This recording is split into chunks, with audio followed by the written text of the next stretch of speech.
Hey, everybody, and welcome to another episode of Encounter Grace. My name is Ben Hendricks, and I'm with... Jason McKnight. Yeah, you are.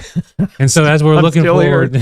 and as we are looking forward, I'm sure you've seen on your calendar, to the 4th of July. What day is that on? It's a Thursday this year. Okay, I meant what... Never mind. We are going to... I really hope it's a Thursday. I think it is. I think it was just like hey, what day's Christmas on? What day is the 4th of July on today, or this year? Oh, it's the 4th still. Great. Okay, so... I didn't know there was a pop quiz. Yeah, well...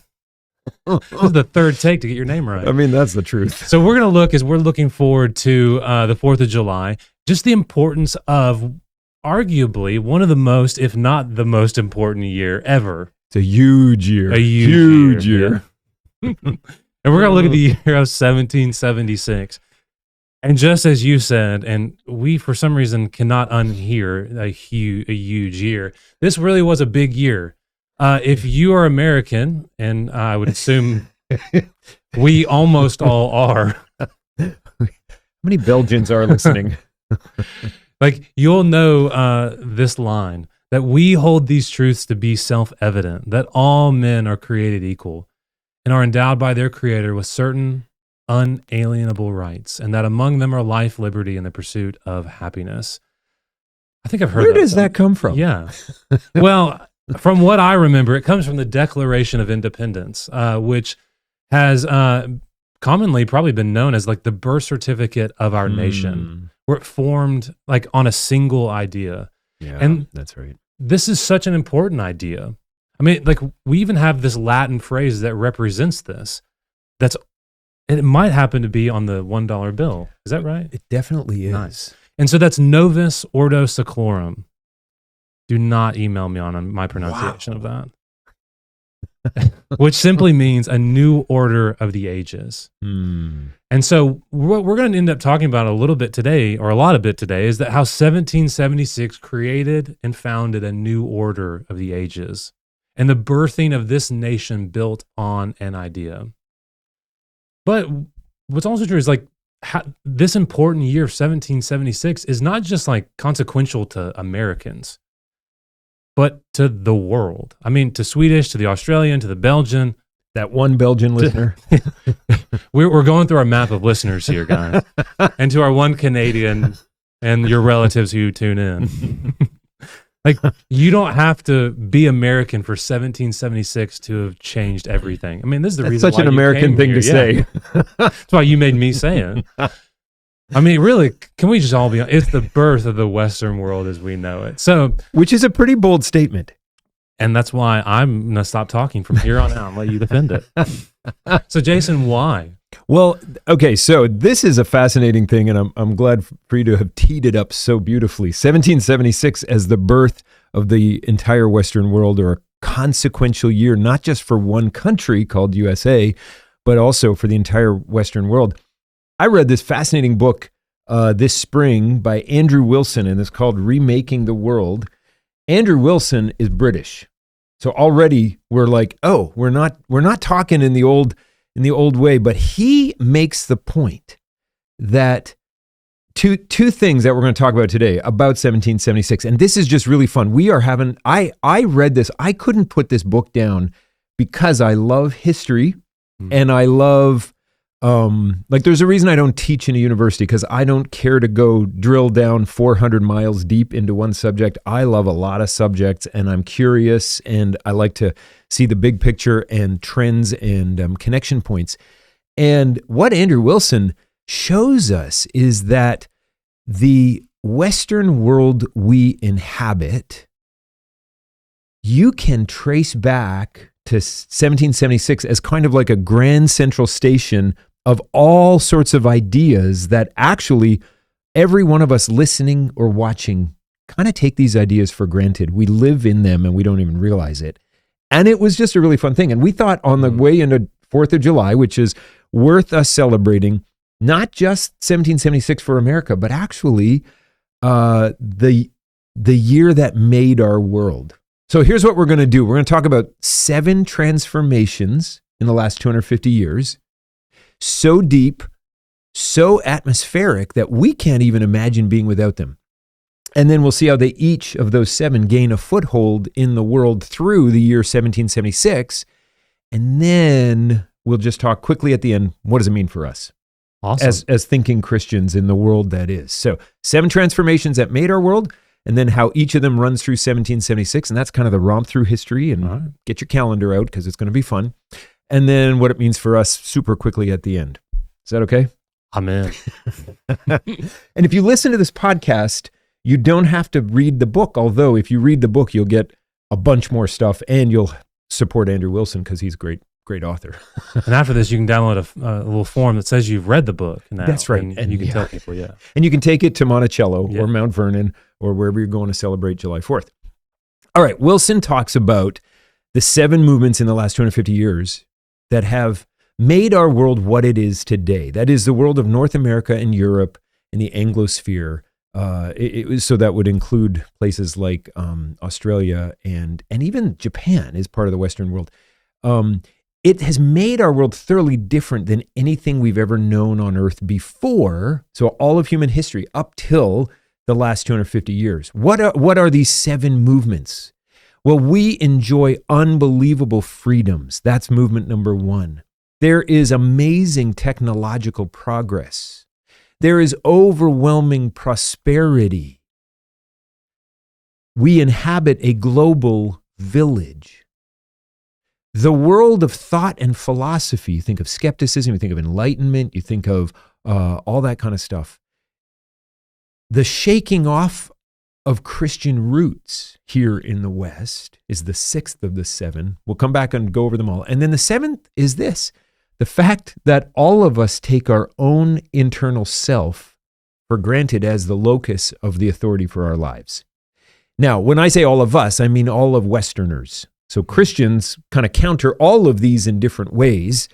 But somebody, I forget exactly the guy's name, but he posited that we live in a weird world, Western, educated, industrialized, rich, and democratic.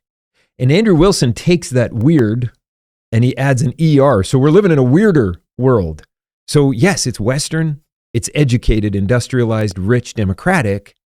And he adds 2 themes to the end to make it 7, ex-Christian, and then romantic. Romantic not in the lovey-lovey sense, but in the romantic movement sense. So all of these transformations, all of these themes are what make the world as we know it, the cultural milieu that all of us live in. We live in a Western world. We live in an educated world.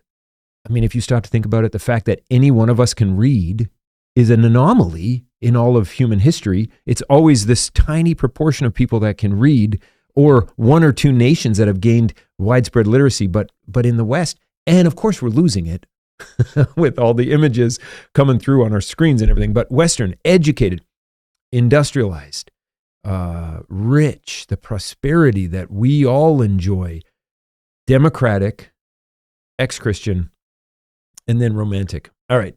This is kind of fun. Now, what do they all mean? What do they all mean? Well, let's look at each one of them. Western or globalization, globalized. The fact of the matter is, we were talking about this, I forget if it was yesterday at work or at dinner last night, but the fact of the matter is you get on a plane and you can get off 17 hours later and you're literally 180 degrees across the globe. What used to take 3 months of sea travel now just takes 15, 17 hours. And you don't even have to stop to refuel. We eat, tomatoes from, where do you get tomato? I mean, I don't know. I don't look on the thing, but like blueberries from Chile, beef from, the Canadians are sending beef to Japan. Like all these food things that you should just, your food should come locally. Well, the fact is we just live in a globalized world. And there are actually so few places that aren't part of that globalization.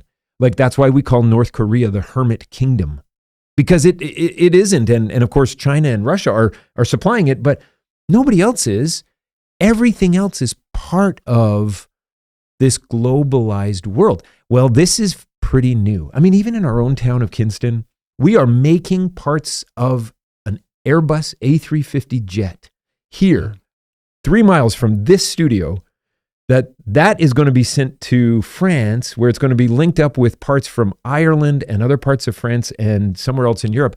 And they're going to put them all together, and they're going to make the A350 wide-body jet, which is a long time. I mean, that's just fascinating. Like, your neighbor is part of making a jet that's going to be assembled in Toulouse. Yeah. This is a globalized world. It wasn't like this before 1776, 1750, 1700, 1800. It's fascinating. How did it get like this? Yeah, it is wild when you think about it, like how, I mean, our history books still have entire chapters that are based on ancient China and the Silk Road and being this revolutionary thing that like was merging entire people groups together because they could now trade and make connections. And it's like, you're right. Like, you can jump on a plane, be on a different continent in 15 hours or whatever. And we're just like, yeah, Right. sure. Yeah. Like, so it's like, Yeah. oh, no. Like, why does this not have a whole section in a textbook? Oh, I guess we kind of have one then. Nice. Well, and it is fun though to even think of the Silk Road, or to think of the trading routes of the ancient world, or to think of the Mediterranean world, the Roman Empire, and to think the beginning attempts at a multinational community that we now actually see spanning almost the entire globe. It's fascinating. And I'm sure you're going to get to this, but I can already look at it, how these build on one another, like very quickly. Like how, I mean, just in globalization, like that affects education, but industrialization and wealth also affects globalization. Like each one of these has a play to another one. So they just keep building one another. I'm sure it's kind of like exponential to a point. That's exactly right. So globalization. Then the next one is, or Western. We live in a Western world, but this idea of globalization, we're part of a community of nations. The next and weirder is enlightenment. We're part of the enlightened, the flowering of knowledge, the importance of education. This is fascinating. You know, in the mid 17th century, on to the end of the 18th century, there's just an explosion, and it has not slowed down, but this explosion of the elevation of reason, and what that did through the Reformation and the Renaissance a few hundred years earlier, into then the Enlightenment, where reason trumped revelation, and I think we'll get to that a little later. But what happens is a flowering of knowledge that it just the output of intellectual vibrancy in the 1750s to the 1850s, and then from there on, that now knowledge doubles every few years now. But just to think that economics, chemistry, history, geography, sociology, biology, comparative linguistics, anthropology, geology, conservatism, educational theory, physics, history, it's all coming to the fore right here. There is just an unbelievable flowering, and like you just made the point, they build on each other. Well, they really do, because sometimes knowledge and discoveries over here linked to people over here. I mean, Europe is not that big of a continent. So when all these things are taking place there, because they're not taking place in South Africa and Australia, Australia hasn't been discovered yet. But when they're taking place, there's cross-pollination, and it's just an amazing explosion of knowledge, education, and in their words, enlightenment.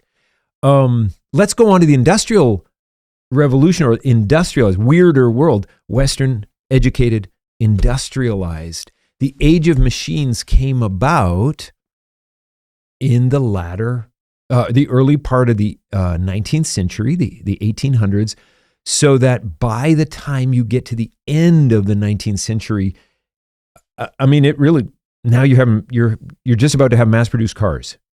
And from the moment of, have you stopped to think about how amazing it is that you can drive down a highway at 70 miles an hour for 4 hours straight, if your bladder can handle it,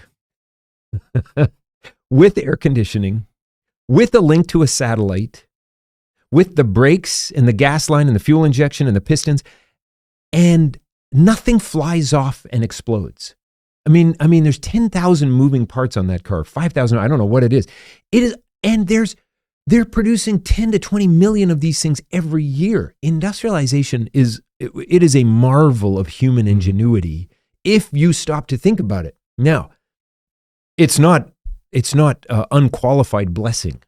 There's a whole bunch of exploitation and so on and so forth, and pollution and creation disasters and all that kind of stuff. But to get into an airplane and go 17 hours and it not all explode, or to have a camera go down our throat inside a pill, that could only come about because of industrial revolution. It's just these are just crazy. And then it leads to the R of weirder, Western, educated, industrialized, rich. The great enrichment. The fact, and we say this a lot, we live a better standard of living than King Solomon, but nobody else did. And the great enrichment began in the last 250 years. And again, as with everything on this side of heaven, it's not an unmitigated blessing. There's ways that it has hurt both our spirits and our ourselves. But the fact is, we all live with air conditioning. We all have the ability to know that we can plug something in or flush the toilet or keep our food cold and healthy. And all of these things are because of this ability to earn wealth, propagate wealth, move wealth, a free market that allows you to sell your overage of whatever you're producing at a price that you and the buyer agree on. It's my favorite definition of capitalism is when the buyer and the seller both say thank you. That's why we don't thank the IRS. It's not a capitalistic. But man, when I have a book I don't want and you're looking for a book and we agree on a price and I say, well, thank you. And you say, thank you. That's the free market at work. And I think that makes a lot of sense, which is why we also complain about, cable companies that are, there's only one cable company or two, and then they're a duopoly, and then they jack the prices. It's terrible. Not only the free market, but the free movement of labor. When you have slave labor or feudal labor, serfs on the land, that's not good. When you have free movement of labor, you get to negotiate for a better wage. And when you enshrine private property, this is what allows for stability, allows for risk, allows for planning and strategy. When you never know if the government's going to expropriate your factory, you won't build the factory. These are ways, this legal framework of private property, this legal framework of free movement of labor, this legal framework of a free market that allows for even the working class to have a better standard of living than they could have ever, than their great-grandparents could have ever enjoyed. A rules-based order makes all the difference, and it's all part of the great enrichment. It's just really fascinating.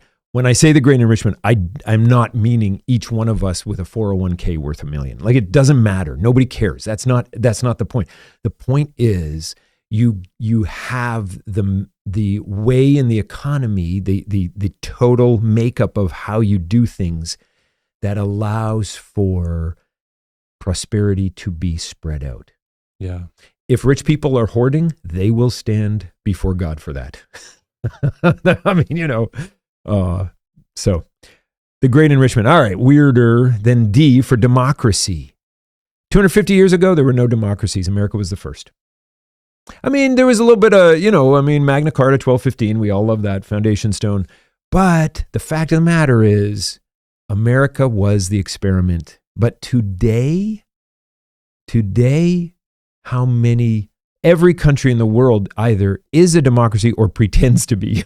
I mean, not quite every, but I don't think. But even the Khomeini, the Ayatollah, they hold elections.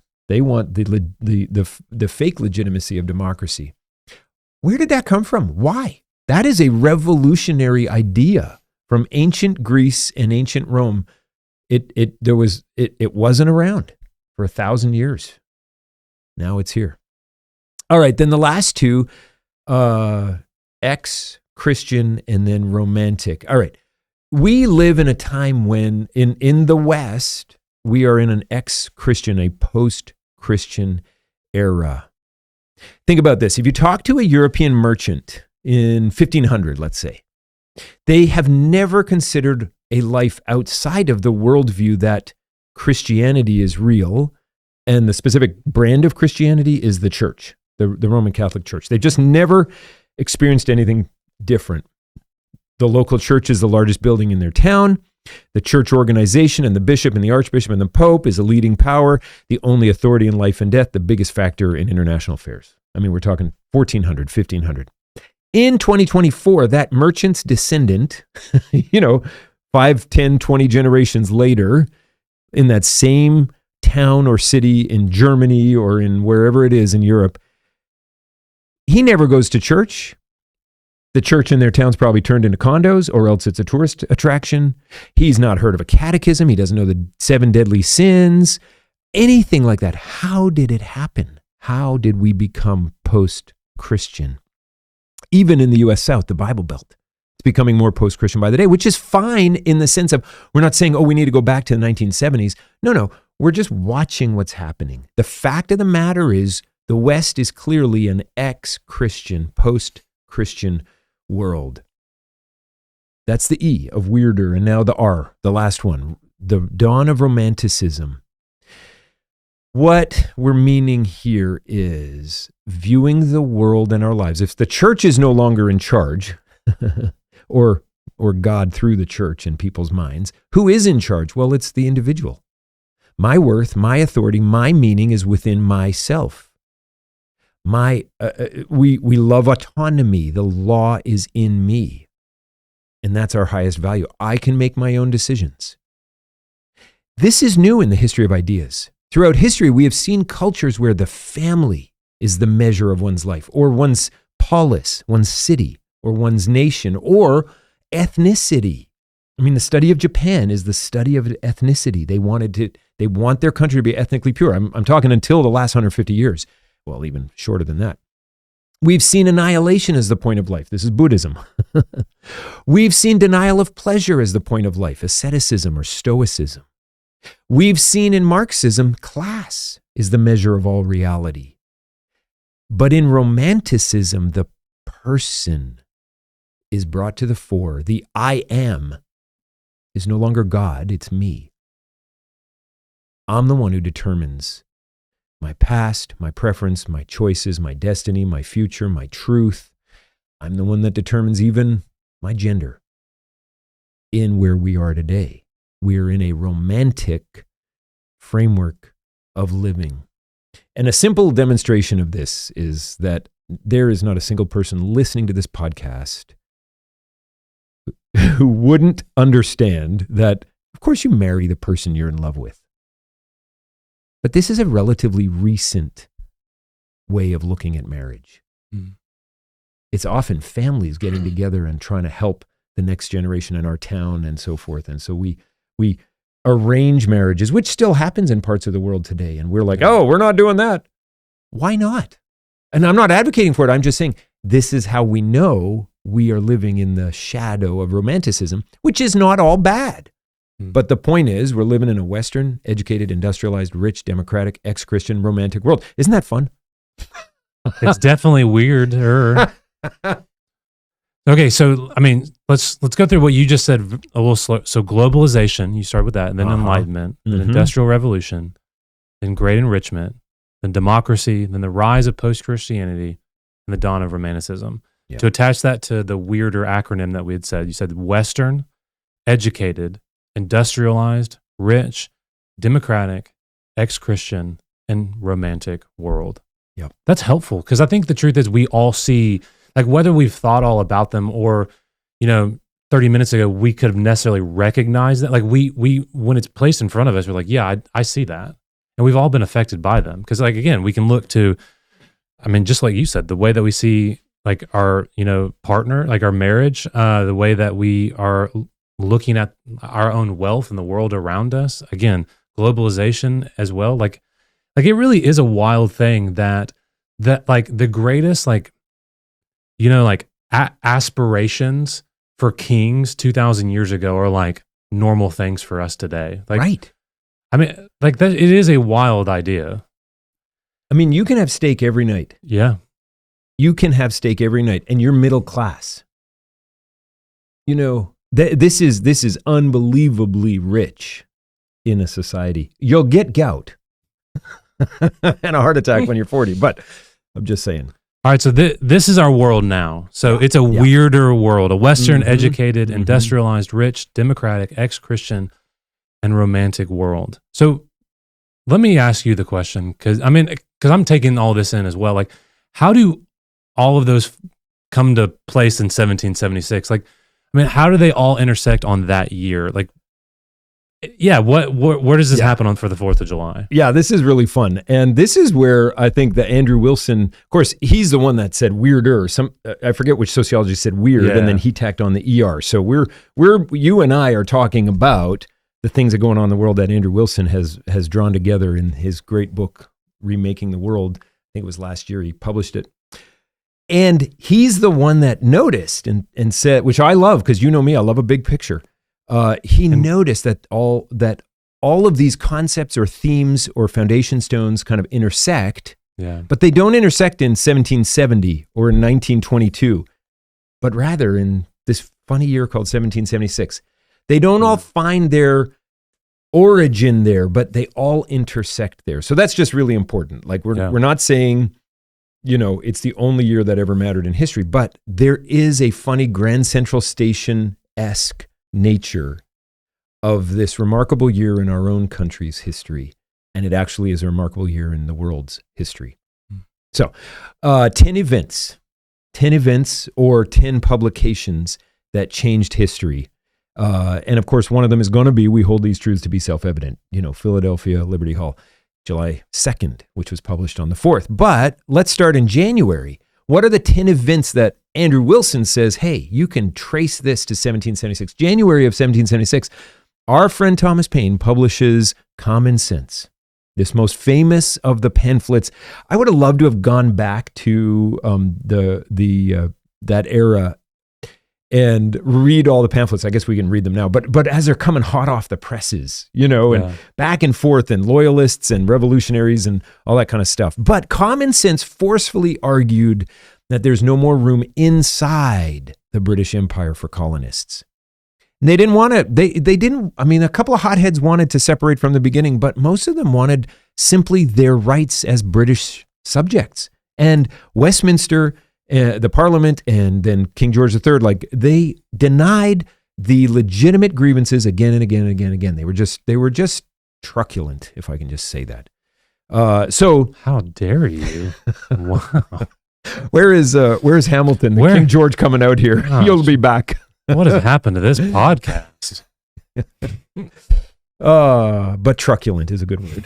You should use it more. Common Sense galvanized the colonies and the response. It didn't start the independence movement, but it hit the accelerator, maybe hit the tipping point. That's event number one. Event number two happens then in February. Now we're back in England, and a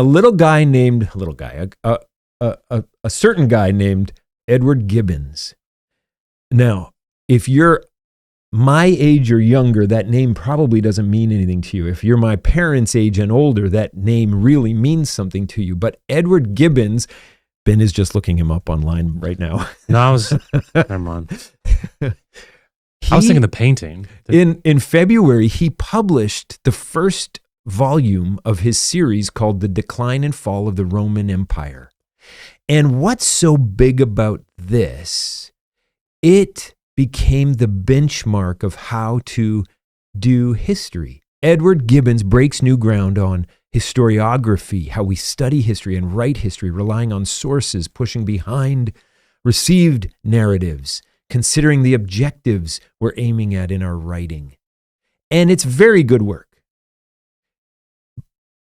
But not only in pushing forward how to do history, and then all sorts of other formal writing like that, but also Gibbons, as a product of the Enlightenment, he also held that the church was a benighted invader of a golden age that was called the Roman Empire, and the Middle Ages, this Dark Ages. And he really popularized the idea of the Dark Ages and that was only ended by the quote unquote Enlightenment. And because his Decline and Fall of the Roman Empire became the benchmark of history writing and became so well read over the next 150, 200 years, his worldview as well as his way of writing history became de facto. And so it became a really, really important book in making the Western world, in part for the research and the study side, but also when we get to ex-Christian, the E of weirder, the second E, we get that. Now, event number 3, now we get onto some good news, because poor old Edward Gibbons. I have not read more than a few pages of Decline and Fall, so I apologize if that means but neither have I used James Watt's steam pump, and that's our next event in March of 1776, on March 8th. In England, in Staffordshire, England, the Bloomfield Colliery, which is an open pit mine, James Watts, for whom we have, Watts on light bulbs and stuff, his steam pump drained 60 feet of water from the bottom of the pit in 1 hour.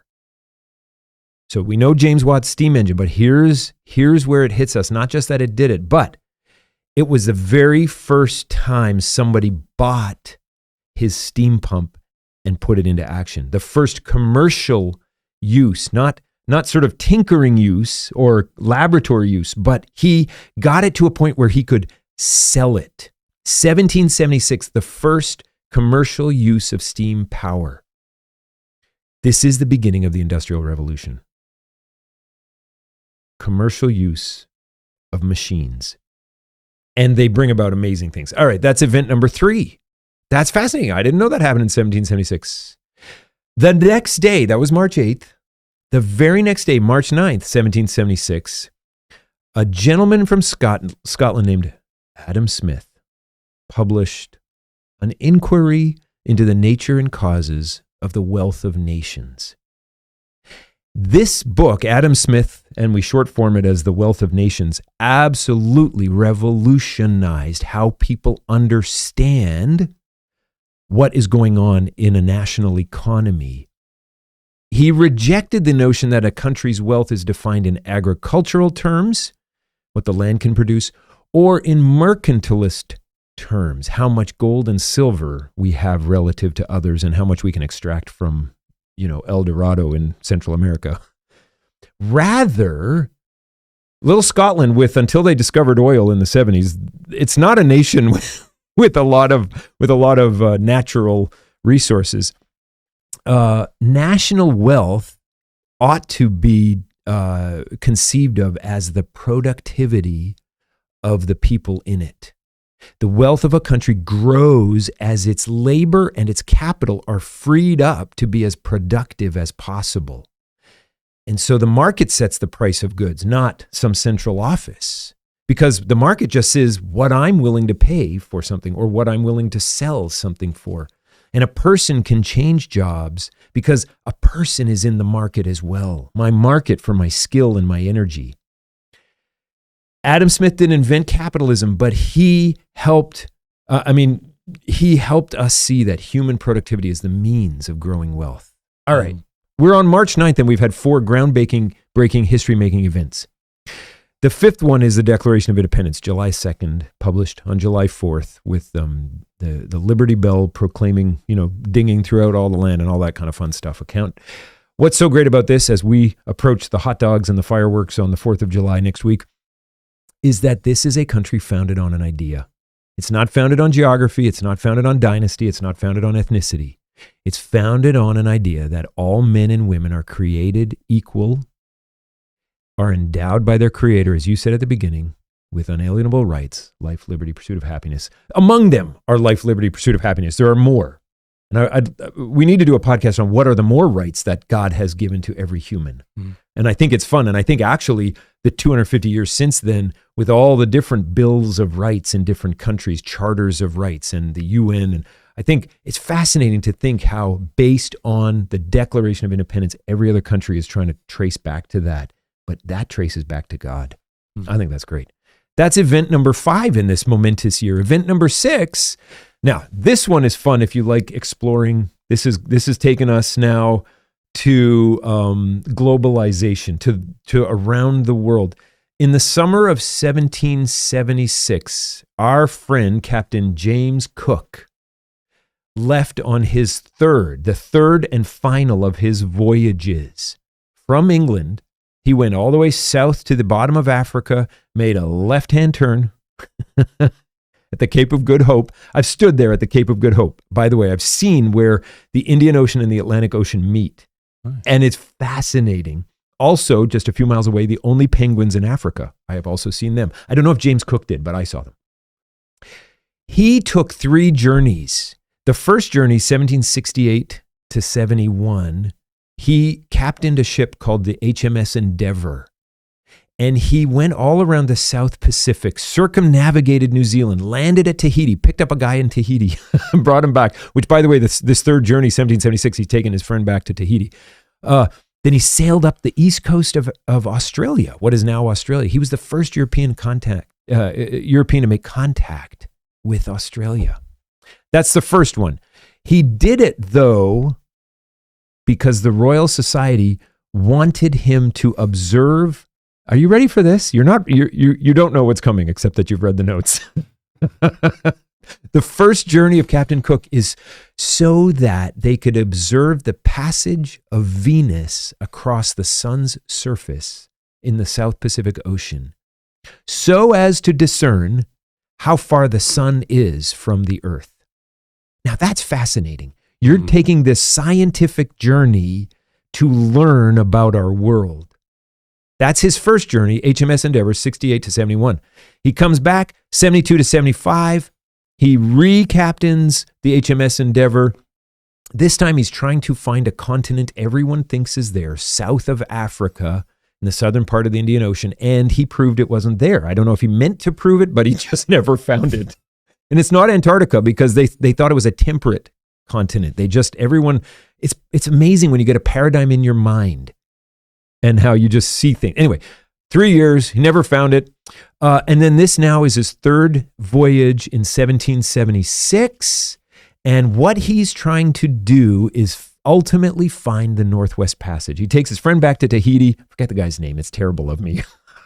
How white and European of me to forget the Tahitian's name. But anyway, he ends up going up to the Northwest Passage, or trying to find the Northwest Passage. What's that? That's the passage at the Arctic to go from the Pacific to the Atlantic, aka over what's now Canada, so that you drastically reduce the trade time from East Asia to Europe. Never found it. In fact, he was killed in Hawaii. It's a great story. You can read it. Worst places to die. Yeah. Now, why do we mention him? Well, first of all, third voyage, 1776. Why? The point of his voyages were curiosity and commerce. Very Western things. Curiosity, knowledge, education, learning about our world, commerce, figuring out how to bring people together, globalization through trade, not military, not empire, not genocide, not projecting power, but curiosity and commerce, learning and business. 2 foundation stones. Okay. All right. 6 events. 6 events. Yeah. Right? Common sense, January. Decline and fall in February. Mm-hmm. Commercial steam engine in March. And if that wasn't enough, the Wealth of Nations in March, the Declaration of Independence in July, and Cook decides to go on his third voyage in the summer. Yep. This is a jam-packed year. Jam-packed year. We're halfway through. Oh, good. I mean, we just passed July 4th. What else could happen? So then the fun thing is so those are the first 6 events or publications. The last 4, like of these top 10 things in this year, they go really fast here. So the hard work is done. There are 4 publications that come out or are begun in 1776. So they intersect 1776 that affect everything for the next 200 years.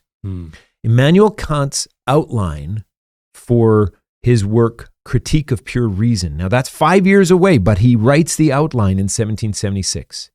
David Hume, Scottish philosopher and skeptic, Dialogues Concerning Natural Religion, published 1776.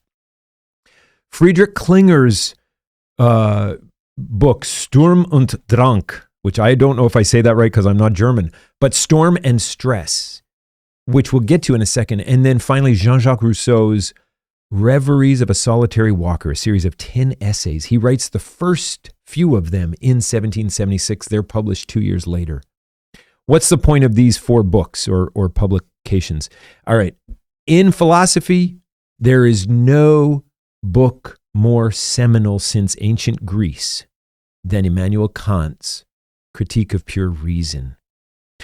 30 years after it was published, virtually, one author 30 years later says, virtually everything which has been done since in literature as well as philosophy comes from the impulse given by this work.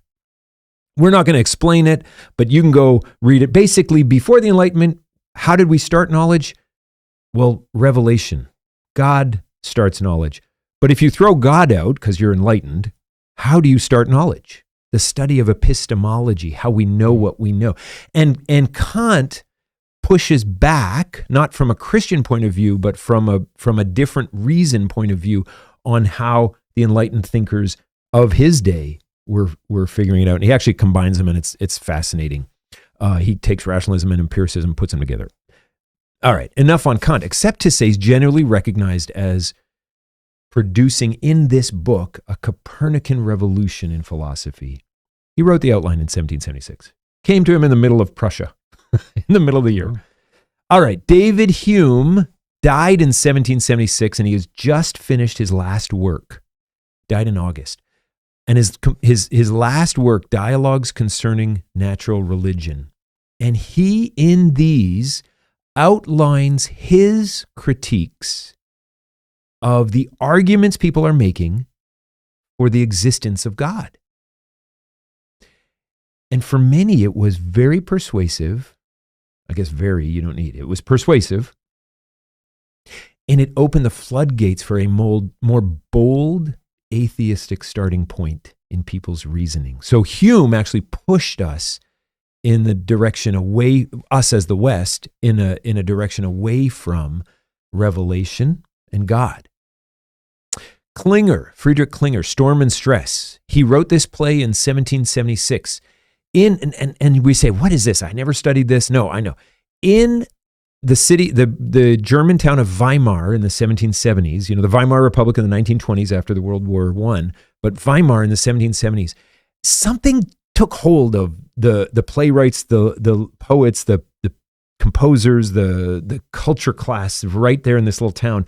And they just it was like romantic movement in miniature right then in a test tube. And it kind of, romanticism was maybe born or conceived right then. And this idea of Klinger's Storm and Stress, it just kind of started it all, where whimsy and turmoil in conduct and throwing off conventions and trying to do different things and no more inhibitions and all these kinds of things. And didn't last long, but it was the beginning of something that was new.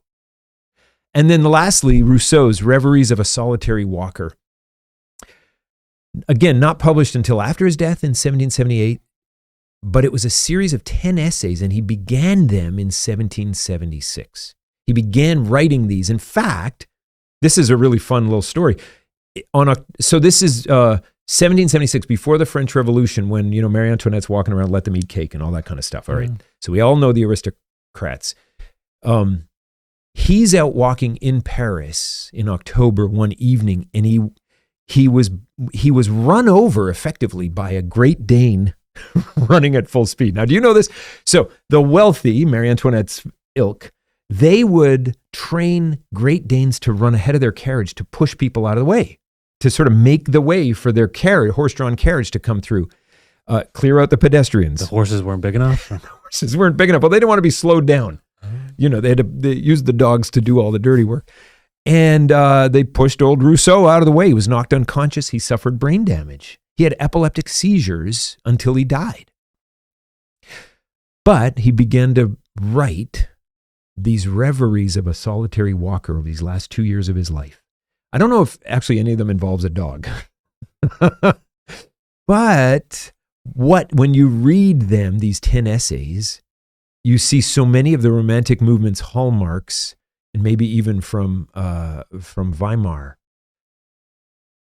But inwardness and imagination and inspiration and innocence, individuality, all these kinds of I words that Andrew Wilson strings together. It's fascinating. All of these publications intersect the year 1776. Kant's outline, Rousseau's beginning of the essays, and then Hume and Klinger, they both were published. Add to those 4 publications the events of Captain Cook's third voyage, the Declaration of Independence, and the first commercial use of the steam engine. Add to those 3 published works in the first bit of the year, Common Sense, Decline and Fall of the Roman Empire, and Adam Smith's Wealth of Nations. These 10 events, all in 1776, created the world as we know it. Isn't that interesting? It's very interesting. So who cares? I was about to ask you. What do we do now? What do we do? Well, let's just land this plane here because it's about ready I need some apple pie and some fireworks, and we're getting ready for the 4th of July. I think it's important to see where we are in history and to say, you know what?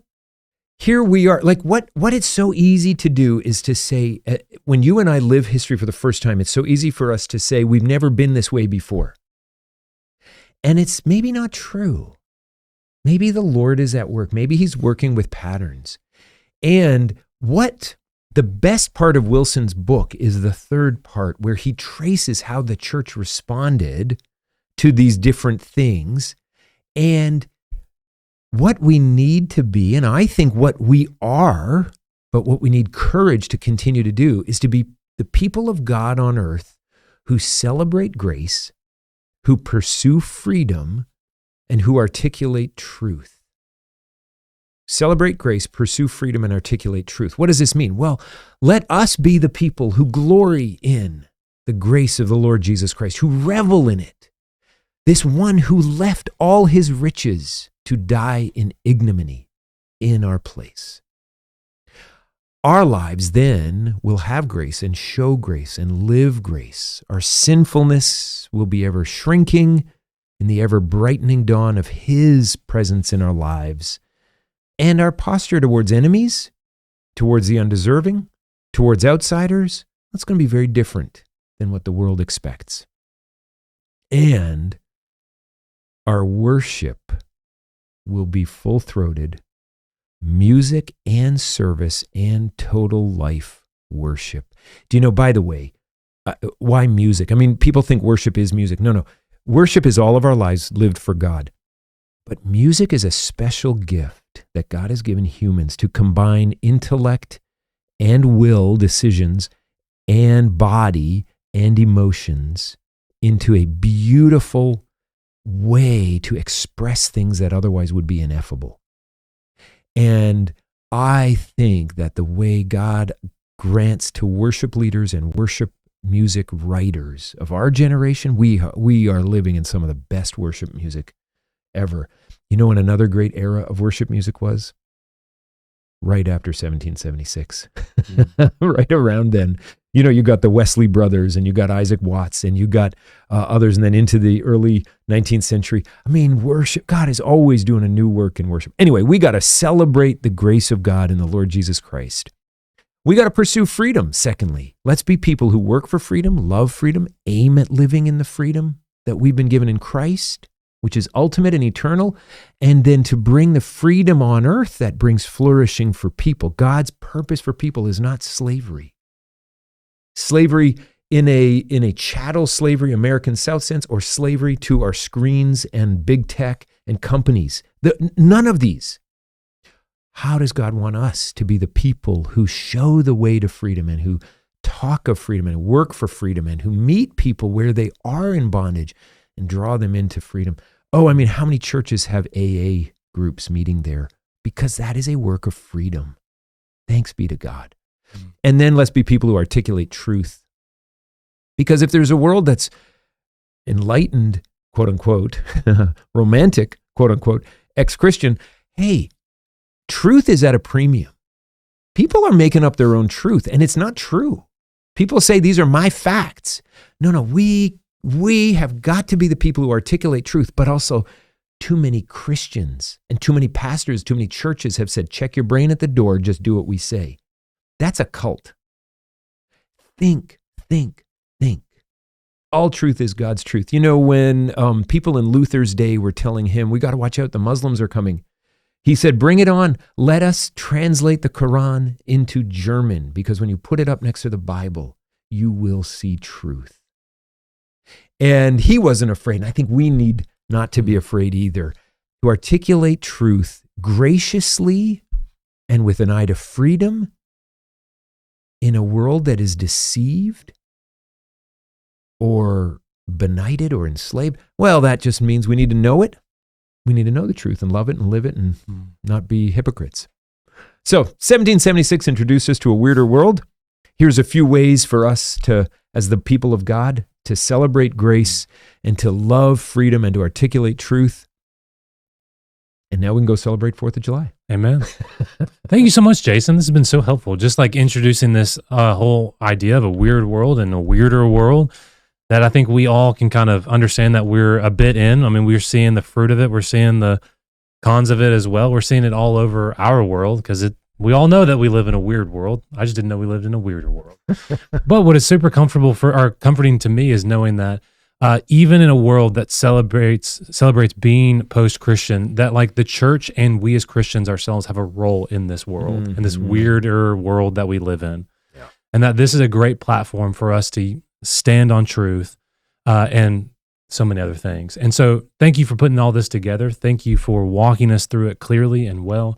And so friends, maybe like as we're getting closer and closer to the 4th of July, this would be a great podcast to send to somebody who loves America, who wants to celebrate what God is doing, or maybe an invitation into what God has done.